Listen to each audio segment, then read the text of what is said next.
예, 안녕하세요. 2016년도 지방직 9급 해설 강의입니다. 전체 난이도를 보면은 상당히 좀 난이도가 있었다고 저는 생각을 합니다. 쉬운 문제는 되게 쉬웠는데 좀 힘들게 낸 문제 몇 개 있었어요. 대표적인 게 뭐 5번 같은 것도 좀 그랬고요. 몇 개 있었기 때문에 그 고득점보다는 어떤 방어 점수로 맞는 게 맞지 않나 생각합니다. 90 이상 나왔다면 상당히 잘하신 거고요.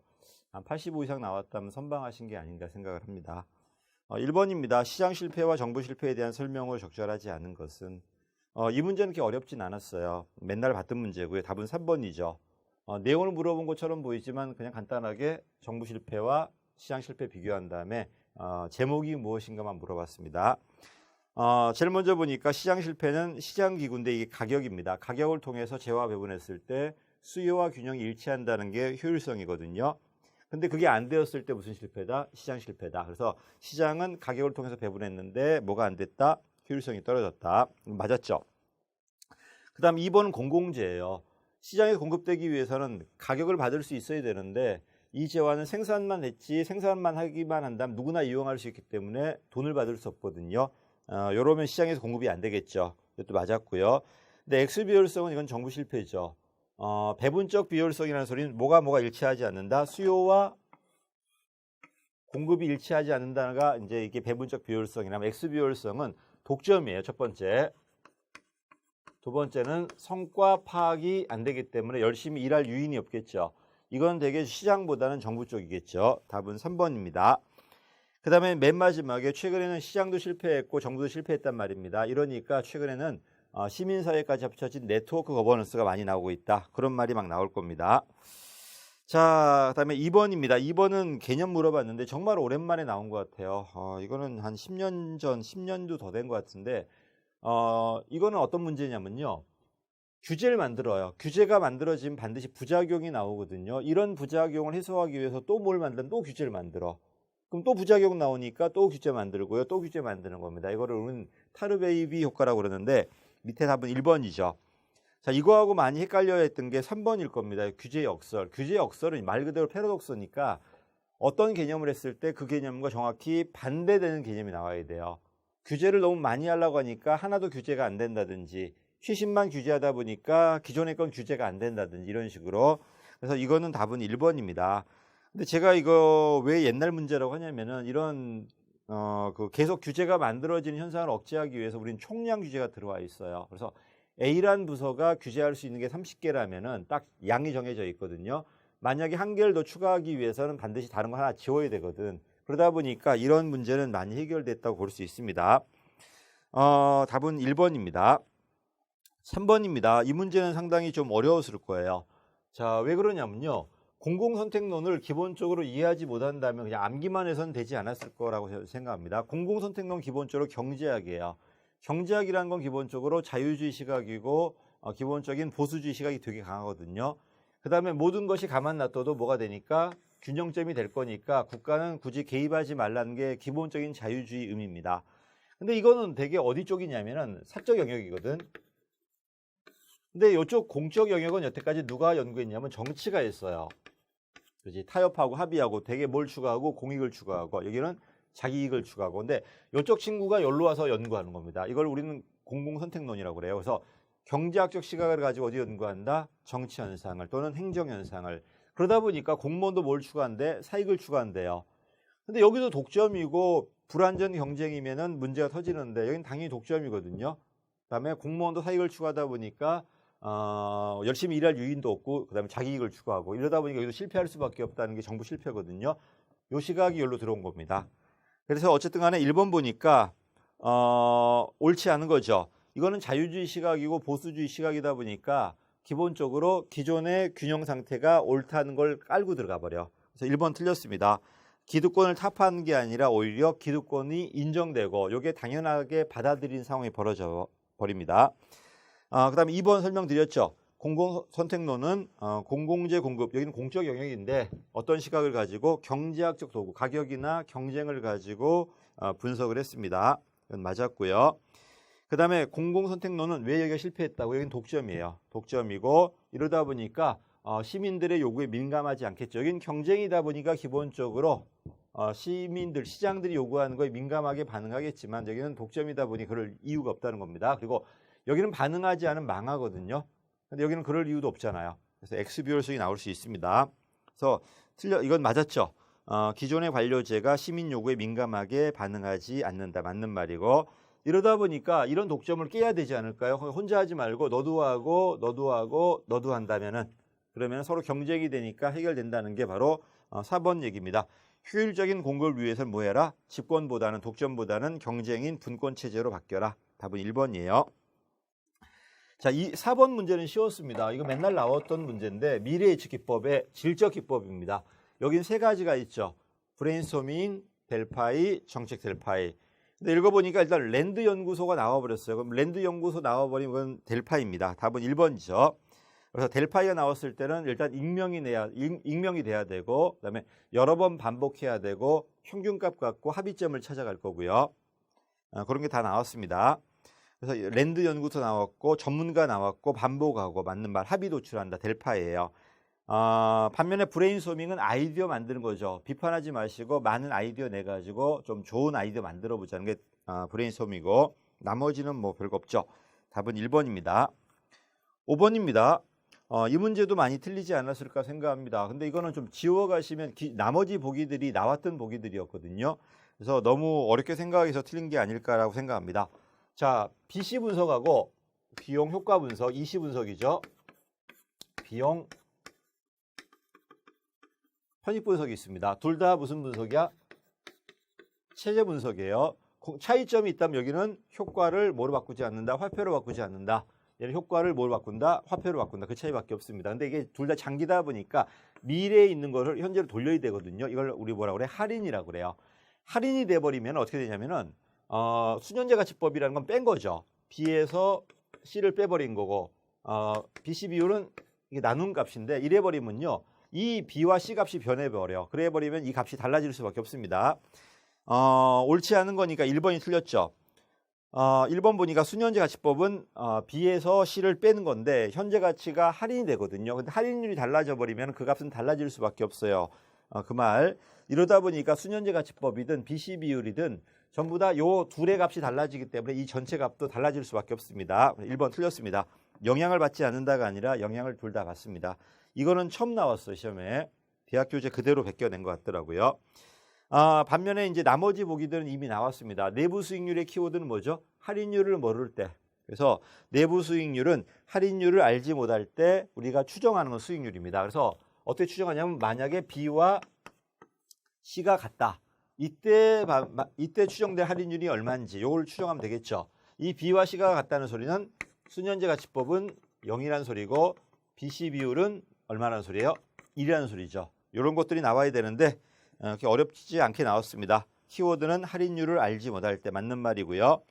자, 비용 효과 분석은 키워드는 B는 화폐로 바꾸지만 효과는 뭐로 바꾸지 않는다? 화폐로 바꾸지 않는다. 맞았죠? 그래서 비용과 효과가 서로 다른 단위, 하나는 화폐 단위, 하나는 물건 단위니까 다른 단위다 보니까 그게 맞는지 예를 들어서 100만 원 들여가지고 90점이 나왔는데 하나는 화폐 단위 100만 원이고 하나는 90점이라는 다른 단위다 보니까 직접 비교가 잘 안 되겠죠. 그 얘기입니다.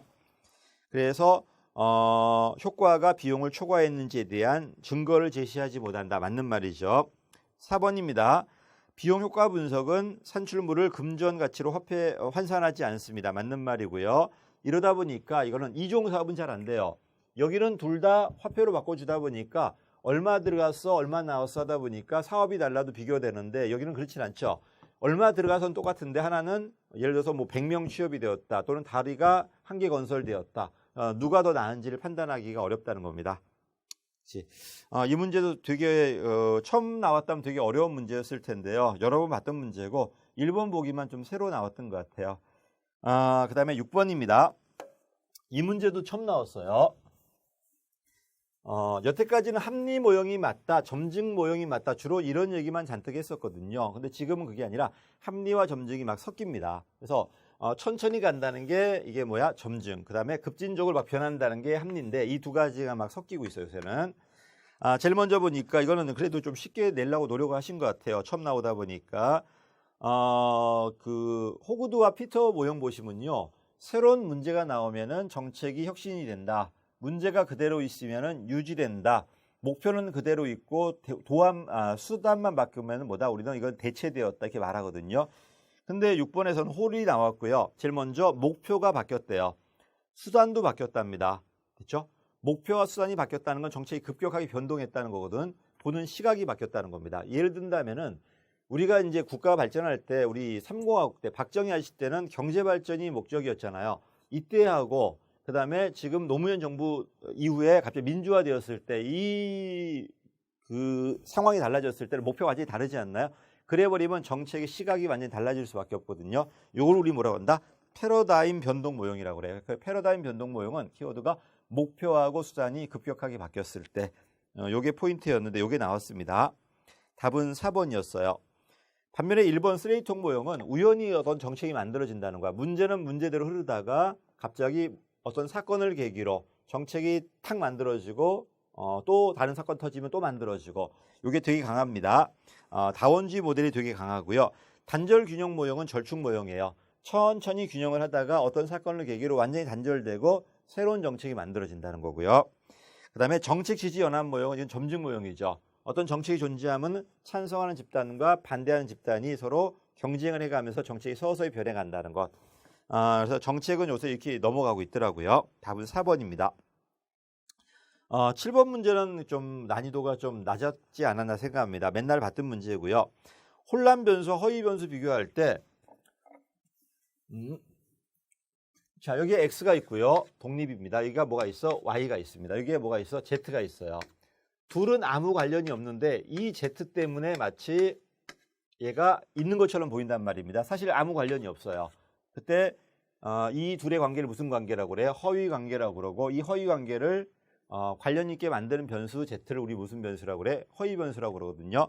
그래서 1번 보니까 독립 변수인 수단과 종속 변수인 효과는 인과관계가 과대 과소. 이거는 효과 있다는 거 아닌가요? 그래서 얘도 일부 있고 얘도 일부 있는데 얘만 있는 게 아니라 얘도 있기 때문에 요 값이 좀 과대하거나 또는 과소하게 치용될 수 있겠죠. 이때는 누가 꼈다는 거야? 혼란 변수가 꼈다는 겁니다. 그래서 1번이 혼란 변수가 돼야 돼요. 반면에 니은가 보니까 독립과 정책은 아무 관련이 없나 봐요. 그지? 아무 관련이 없는데 단지 얘 때문에 마치 있는 것처럼 보이게 만든다. 이 친구는 무슨 변수다? 허위 변수다. 그래서 7번은 문제가 그렇게 어렵진 않았고요. 답은 2번입니다. 그래서 간단합니다. 혼란 변수는 얘를 지워버리면 이 값이 달라진다고 나와야 되고요. 그다음에 허위 변수 지워버리면은 값이 어떻게 사라진다고 나올 겁니다. 자, 답은 2번이에요. 8번입니다. 자, 예산결정 이론이 보통 하나만 나왔는데 이번엔 두 개가 나왔어요. 그래서 8번과 9번은 지금 논점이 같아요. 자, 정책을 결정한다는 거나 예산을 결정한다는 건 거의 같은 개념이거든요. 그래서 이쪽에는 점증이 먼저 발달하고요. 타협과 합의 속에서 정책이 만들어졌고 예산도 작년 대비 플러스 알파로 계속 는다는 겁니다. 그러다가 갑자기 뭘로 넘어가? 합리로 넘어가요. 그래서 점증 모형에는 뭐가 있어? LIBS.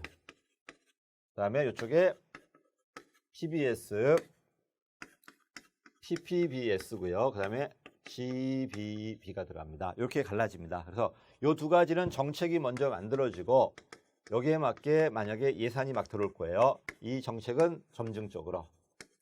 반면 얘는 정책을 만들 때 어떻게 만들어요? 합리적으로 만들어요. 이거 만들어지면 자동 뭐가 만들어져? 예산이 만들어져 버려요. 이런 과정이 먼저 만들어지고 그러다가 나중에 어떻게 바뀝니까? 예산이 먼저 총액이 먼저 정해져. 예산 총액이 먼저 정해지고 이 범위 내에서 그리고 정책이 만들어집니다. 정책이. 자, 제일 먼저 1번 봐봐요. 점증주의 특징이 아닌 것은 답은 합리 모형일 겁니다. 점증 모형은 현실 모형이에요. 그래서 현실 설명이 높다. 맞는 말이죠. 근데 기존의 걸 다 인정하고 조금씩 바꾸다 보니까 기득권 타파가 잘 안 될 겁니다. 그래서 보수적이다. 맞는 말이고요. 2번입니다. 점증 모형은 한 방에 모든 걸 다 바꾸는 게 아니라 조금씩 바꾸거든요. 미시적으로, 지엽적으로. 그러다 보니까 정책 과정의 갈등을 완화시킬 수 있다. 조금씩 아니에요. 천천히 갈 거니까요. 맞는 말입니다. 그 다음에 이 친구가 강조하는 것은 점증 모형은 경제 합리성이 아니라 무슨 합리성이다? 정치 합리성, 타협과 합의다. 맞는 말입니다. 자, 3번 틀렸죠? 점증 모형은 뭐가 있다? LIBS와 PBS가 있습니다. 반면 합리 모형에는 계획 예산하고 연기준이 있습니다. 답은 3번이네요. 자, 그 다음에 4번입니다. 점증 모형은 자원이 많을 때가 좋아요. 그러니까 다 인정해주고 좀씩 바꿔갈 거니까요. 근데 만약 자원이 작다면요, 그거 인정하는 게 되게 누구한테 갈 수밖에 없어? 강자한테. 그러다 보니까 자원이 부족할 때는 소수 기득권층의 이해를 먼저 반영하다 보니까 오히려 더 불평등이 심해질 수 있다. 맞는 말이에요. 답은 3번입니다. 9번도 같은 문제죠. 이쪽입니다. LIBS 품목예산. 이 친구 나오면 일단 얘는 통제입니다. 그다음에 예산 편성할 때 정책을 타협해서 만들어 놓고 어디까지? 물건 단위까지 쫙 만든 겁니다. 자, 재정민주주의, 이건 통제의 얘기예요. 통제를 구현하는 예산제도 맞는 말이고요. 근데 이건 점증 모형이거든요. 이러다 보니까 정책이 자꾸 중복이 되고요. 이래도 뭐 가릴 수 없겠죠. 왜 그러냐면 정책이 A, B, C, D가 만들어진다면은 여기도 인건비가 있을 거고 여기도 인건비가 있을 거고 여기도 인건비가 있겠죠. 이러다 보니 섞어버리면은 이 정책, 이 인건비가 정확히 어떤 정책이 어떻게 나갔는지를 판단하기 힘들어요. 그래서 2번 틀렸죠. 정부 활동의 중복을 방지하고 통합과 조정을 하기 위해서는 점증 모형보다는 위에서 쫙 내려버리는 이런 PPBS 같은 합리 모형이 훨씬 나을 겁니다. 답은 2번이었네요. 자, 그 다음에 LIBS는 들어갈 물건이 다 만들어져 있거든요. 그래서 3번 가보니까 지출 대상에 대해 자세하게 기록되어 있다 보니까 예산심의가 예산심의는요 다 용이하다고 표현할 수 있는데 여기는 수식어가 좀 필요해요. 어떤 합리적인 분석이 돼 있다 보니까 국회의원들이 편하게 심의할 수 있다 그러면 얘가 될 수 있어요. 그치? 근데 그게 아니라 얘는 물건 목록이 쭉 나열되어 있기 때문에 그러니까 국회의원들이 좀 편하게 한다. 이거는 얘가 될 수 있다는 겁니다. 그래서 요 문제도 요 2번 때 3번 때문에 좀 헷갈리지 않았을까 생각합니다. 그래서 지출 대상이 다 나열되어 있기 때문에 예산 심의가 용이하다. 그래서 제가 맨날 예산 심의할 때는 좀 세모 쳐놓고 판단하자고 그러거든요. 왜? 어떤 이유 때문에 얘가 용이한지. 그게 나오지 않는다면 답이 안 나올 수 있어요. 답은 이것도 맞았죠. 정부가 수행하는 물건만 들어와 있기 때문에 어떤 사업을 하는지 어떤 효과가 나왔는지 판단할 수가 없습니다. 그래서 사업과 효과에 대한 명확한 정보를 제공하지 못하다 보니까 성과 관리 같은 건 되지 않을 겁니다. 그래서 이 친구가 나온 겁니다. 얘는 투입물밖에 안 보이지만 얘는 투입 대비 결과가 보이거든요. 그러니까 성과가 막 판단이 되고 어떤 사업을 했는지가 막 보일 거예요. 자, 여기까지가 이제 재무행정이었고 10번은 인사행정입니다. 외국의 사례를 줘가지고 좀 어렵게 된 것처럼 보이지만 그게 어려운 문제는 아니었습니다. 중앙인사기관이 나오면 맨날 물어보는 게 그 중앙인사기관이 어디 있냐를 물어봅니다. 여기에 대통령이 있고 각부 장관들이 있습니다. 자, 여기에 각부 장들이 있겠죠. 이렇게 부서가 있을 겁니다. 이분들이 되게 인사권자예요. 대통령이 인사권자고 또는 이분도 인사권자고 인사지청권자고요. 근데 이 친구들한테 이렇게 놔두면은 이건 비독립이 되는 거고요. 중앙인사위원회를 반면에 떨어져 갖고 여기다 놔뒀을 때 우리 뭐라 그래? 독립이라고 그래요. 자, 갑자기 여기 있는 친구는 정치인들이거든요. 정치인들로부터 띄어났다는 소리는 무슨 문제 때문에? 역관주의 폐해 때문에 띄어냈다는 겁니다. 그리고 이 친구는 결정도 하고 조정도 하고 집행도 하다 보니까 되게 독립돼 있고요. 합의제입니다. 결정도 해야 되니까 집행도 해야 되니까. 그리고 이 친구는 되게 관리 기능하고 권익보호 기능을 주로 했어요. 이게 원래 모습이었어요. 근데 점점점 공무원 정책적 이론론이 되고요. 역관주의 문제는 해결되었거든요. 그러다 보니까 요 관리 기능을 여기로 돌려줘 버려요. 그러다 보니까 1978년에 미국에서 인사관리처가 만들어져. 이게 뭐야? 비독립 단독제가 돼요. 반면 이 중간형은 어떻게 될 거야? 독립 또는 단독제라든지 비독립 합의제가 될 겁니다. 그런 걸 물어봤습니다. 자, 독립합의형은 이쪽이에요. 행정 밖에 있으면서도 여러 명의 위원들이 그 정책을 한다. 자, 역관주의를 배제하고 실적주의를 발전하는데 유리했습니다. 맞습니다. 근데 일단 합의제다 보니까 책임 소재가 되게 모호하고요. 그다음에 이 친구는 관리만 하고 얘가 임용을 하거든요. 써야 되거든요. 이러다 보니 정책을 만드는 사람하고 요 관리하는 사람이 분리돼 있다 보니까 책임 소재가 되게 모호할 수 있습니다. 맞는 말이에요. 1번은 맞았죠. 비독립 단독제는 이쪽입니다. 주로 뭐만 해? 관리 기능만 해. 그러다 보니까 합의제가 아니라 단독제가 될 거고요. 주로 대통령 소속 안에 있겠죠. 그래서 비독립 단독형은 집행부 형태, 단독제라는 형태고요. 책임이 분명합니다. 왜? 창의 한 명이니까. 맞는 말이고요. 그다음에 대통령이 소속이다 보니까 이 모든 인사 책임을 누가 질 거야? 대통령이 지면 되겠지. 그다음에 신속한 한 명이니까요. 신속한 의사결정이 가능하다. 그다음에 정실을 맡기 어렵소. 왜? 결국 정치인들 아닌가요? 정치인들한테 공무원 인사제도가 장악되어 있기 때문에 역관주의가 나올 수 있습니다. 맞았죠? 3번이 틀렸죠? 독립단독형과 독립합의형과 독립단독형은 독립합의형과 비독립단독형의 절충이다. 맞는 말이고요. 대표적인 예는 미국의 인사관리처. 미국의 인사관리처 여기란 말입니다. 그러다 보니까 독립되어 있지 않고 되어 있어 비독립이에요. 그다음에 장관실도 행정부 안에 있잖아요. 대놓고 장관실이라고 했는데 여기 이분들이 장관이니까 장관실 안에 있다는 것은 되게 비독립이 될 수밖에 없습니다. 답은 3번이 틀렸죠. 그다음에 4번입니다. 정부 규모의 확대로 전략적 인적 자원 관리가 강조되고 중앙인사기관의 설치 및 기능이 중시되었다. 맞는 말입니다. 왜 그러냐면 미국이란 나라가 요 공무원이 많이 필요 없었거든요. 근데 점점 공무원이 늘 수밖에 없고 이분들이 상당히 장기적인 방향을 잡다 보니까 요 공무원들 어떻게 관리할 것인가라는 전문 기관이 필요할 수밖에 없다는 소리예요. 답은 3번입니다. 11번입니다. 우리나라 인사제도에 대한 설명으로 옳지 않은 것은 인사혁신처장은 고위공무원단에 속하는 공무원이 갖추어야 할 능력과 자질을 설정하고 이를 기준으로 임용되어 있는 자를 평가하여 신규 채용, 승진, 임용 등 인사관리할 수 있다. 자, 우리나라 인사관리처는 국무총리 소속이에요. 비독립이죠. 그다음에 처장이 한 명이니까 단독제입니다. 이분들이 바로 인사관리기관이다 보니까 고위공무원단도 승진할 때 이 인사관리처의 심사를 받아야 돼요. 딱 승진할 때만. 맞는 말입니다. 2번입니다. 국가공무원은 크게 어떻게 갈라져 있어? 경력직하고 특수경력직으로. 맞는 말이죠. 경력직은 다시 일반직하고 특정직으로. 이것도 맞았네요. 쉽게 나왔습니다. 개방형 직위는 밖에서 들어올 수 있다는 소리예요. 그렇지? 그래서 개방형 직위로 지정된 직위는 외부 적격자뿐만 아니라 내부 될 수도 있고, 자, 내부에 되면 그냥 경력직을 달고 들어가는 거고, 밖에서 들어올 때는 임기 공무원이 될 거고요. 맞았죠? 그 다음에 이제 이것도 처음 나왔던 지문인데요. 그래도 상식적으로 이런 건 있습니다. 우리는 5급 이상이면 누가 다 임명합니까? 대통령이 임용권자고요. 그 다음에 6급 이하면은 장관이 합니다. 근데 실무적으로는 3급 이하는 전부 다 누가 임명하게 해줘요? 그 장관한테 위임했습니다. 근데 실무를 물어본 게 아니라 고위공무원단은 몇 급 이상입니까? 3급 이상이거든요. 이러다 보니까 관리는 장관이 마음대로 할 수 있는데 신규 임용이나 이런 임용만큼 누가 한다? 대통령이 합니다. 그래서 뭐가 틀렸냐면은 이거는 임용 이런 문제도 있었고요. 그다음에 여태까지 우리는요. 내가 장관이면 우리 부서 애들의 고위공무원단만 썼는데 그렇지 않고 이제는 이 전체가 하나의 뭐가 돼? 인력풀이 돼 가지고 나는 어느 부서 고위공무원단이든 쓸 수 있다는 겁니다. 그 얘기예요, 지금. 고위공무원단에 속하는 일반직 경우 소속 장관은 해당 기관에 소속되어 있지 않은 우리 기관이 아니라 다른 기관에 소속도 임명할 수 있다 없다? 임용 제청할 수 있습니다. 그럼 누가 임명해줘요? 대통령이 임명해줘. 올해 시험에 2개 다 나왔더라고요.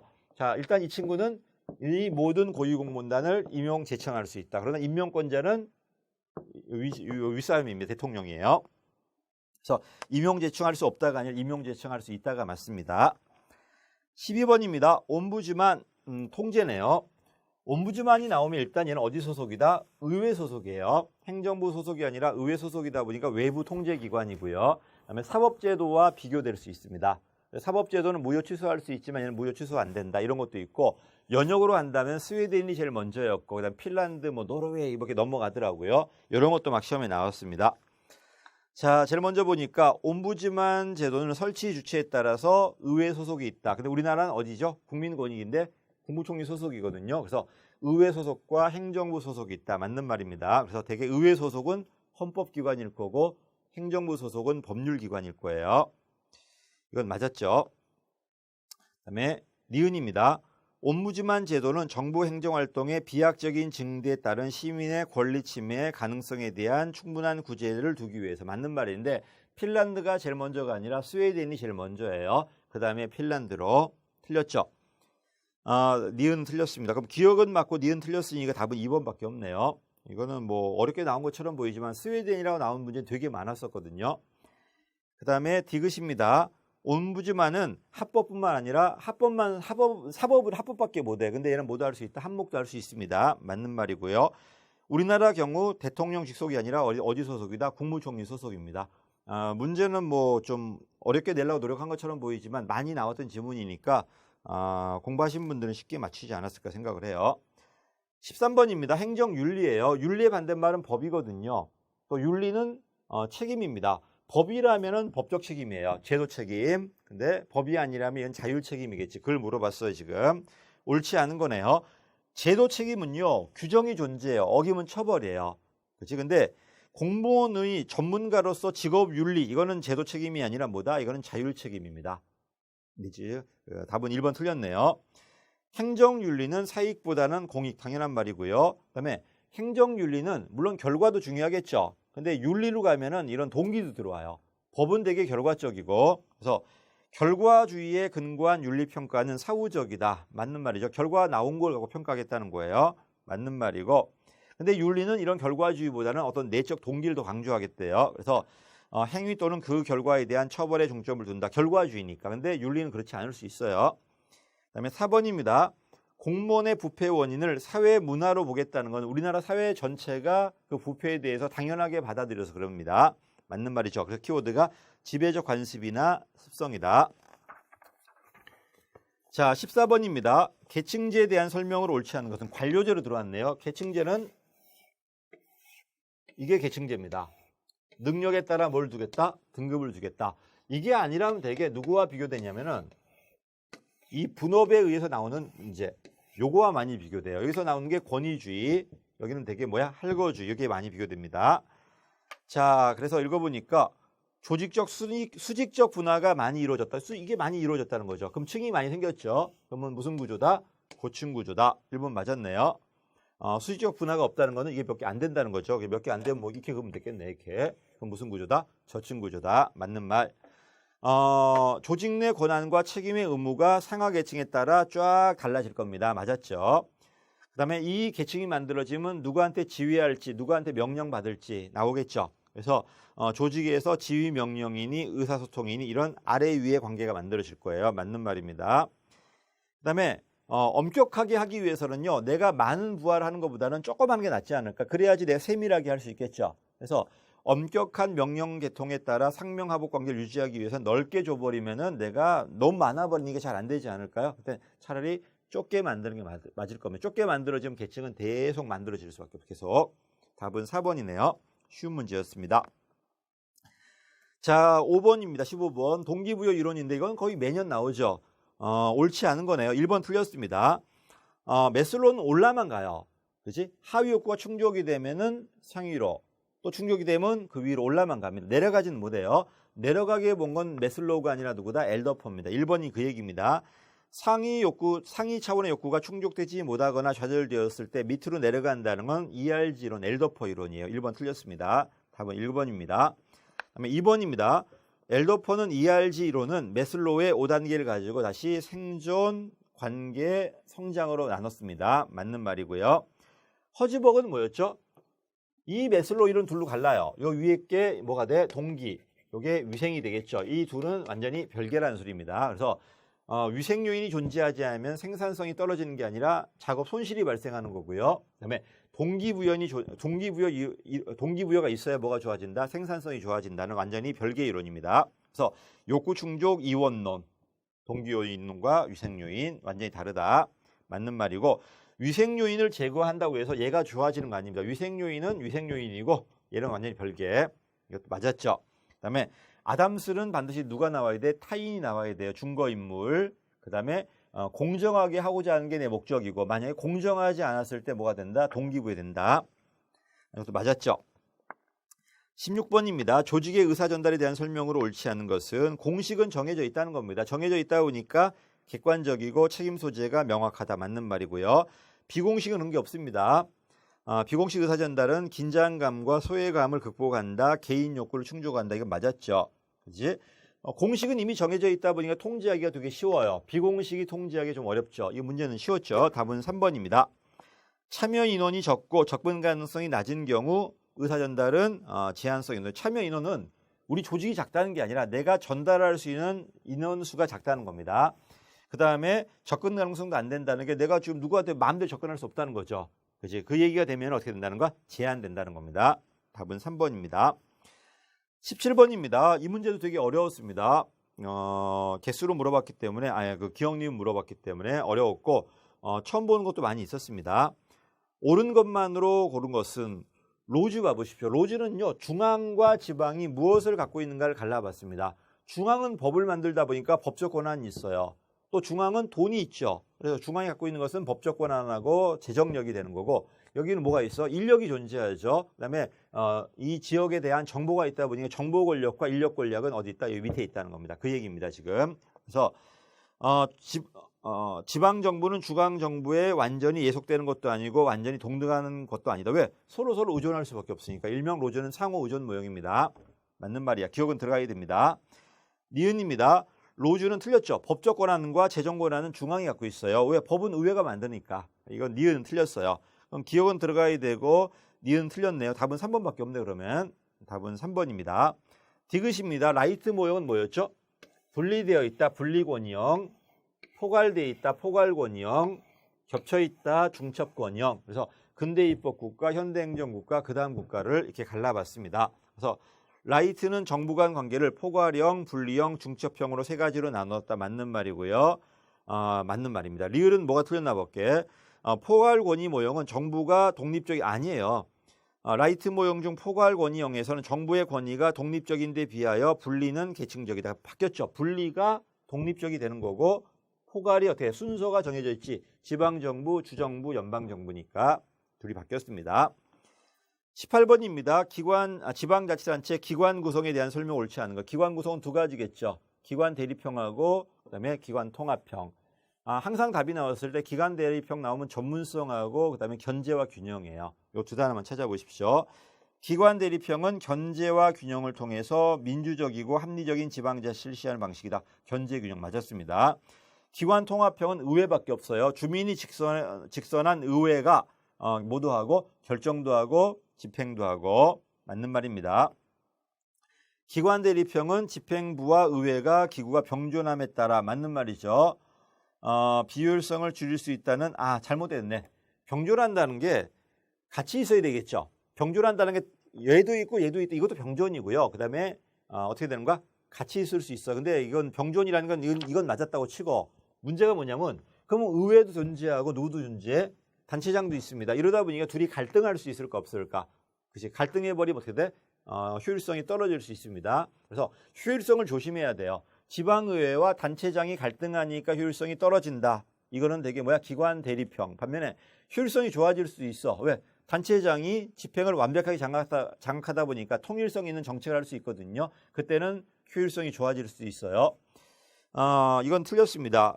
그래서 집행기구와 이건 둘로 물어봤죠. 집행부 내를 물어본 다음에 얘기 달라지겠지만 집행부하고 이쪽에 의회를 물어봤기 때문에 이때는 갈등이 나올 수 있습니다. 그때는 효율성이 떨어진다, 안 떨어진다? 떨어집니다. 답은 3번이었고요. 기관 통합형은 의결기관과 집행기관이 통합되어 있기 때문에 마찰이 없습니다. 이거 미안했나 봐요. 3번과 4번을 서로 모순되게 내놨습니다. 19번입니다. 옳지 않은 것은 지방자치단체인 구는 어디도 있어요? 특별시만 있는 게 아니라 광역시에도 있어요. 그래서 광역시 안에도 있습니다. 맞는 말이고요. 자치구가 아닌 구, 자치구일 때는 반드시 법률로 하는 게 원칙이고 한자 명칭이라든지 경계 변경만 대통령령으로 해요. 근데 자치구가 아니라면 조례가 원칙이에요. 그래서 자치구가 아닌 구의 명칭과 구역의 변경은 조례로 정한다. 맞는 말입니다. 주민은 자치단체와 그 장에 속하는 사무의 처리가 법령의 위반 플러스 공익을 현저히 해친데 어디 한다? 주무부서에 감사를 청구할 수 있습니다. 감사라는 게 행정부 안에서 이루어지다 보니까 법령뿐만 아니라 모두 할 수 있어. 공익도 할 수 있어요. 맞는 말이고요. 그 다음에 주민은 자치단체 장은 할 수 있지만 지방의회는 누군 빠져야 돼? 비례대표는 빠져야 됩니다. 소환이죠. 2007년도에 시행됐습니다. 이거는 여러 번 나왔던 문제네요. 19번의 답은 4번입니다. 그 다음에 20번입니다. 특별시, 광역시가 아니라면 자치구 재원이거든요. 그래서 내가 특별시, 광역시는 너무 많으니까 외우지 말고 자치구만 좀 외워달라고 그래. 일단 기초는 목적세는 없어요. 두 번째, 자치구에 있는 건 등록면허세하고 재산세밖에 없습니다. 그래서 답은 3번이죠. 등록면허세하고 재산세는 이거는 광역시세가 아니라 특별시세가 아니라 자치구세입니다. 그치? 답은 3번이죠. 등록면허세니까. 여기까지가 이제 지방행정이었습니다. 그 지방직 구분 문제였습니다. 문제가 난이도가 상당히 있었어요. 글쎄요. 처음 하신 분은 고득점이 맞기가 어렵지 않았을까 생각하고요. 그다음에 좀 깊이 공부하지 않으신 분들도 절대로 고득점을 맞을 수 있는 문제는 아니라고 생각했습니다. 여태까지는 점점 선택 과목이 되다 보니까 쉽게 나왔었는데 이번 문제는 상당히 난이도 있게 나온 것 같아요. 네, 감사합니다.